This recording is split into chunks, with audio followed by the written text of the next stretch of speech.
iduoko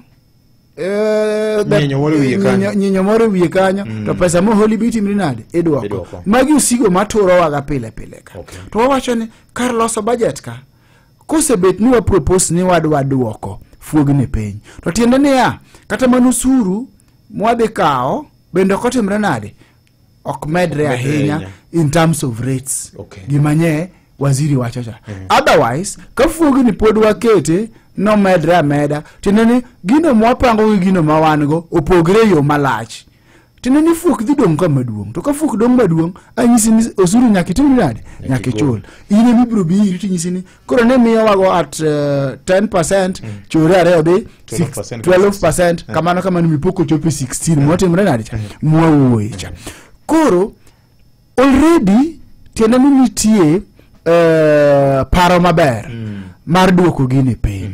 to mano one of the things ma sirikal onego bed ni timre nade ng'iyo kar gope kod kar juogo japiny ochakre gi kar loso budget to ochakre gi kar fuok kanyo ka fuok ne piny rates biro bedo favorable to ka fuok ne piny to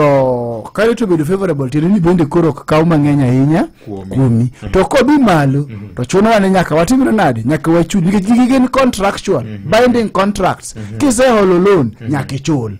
iwinjo koro therefore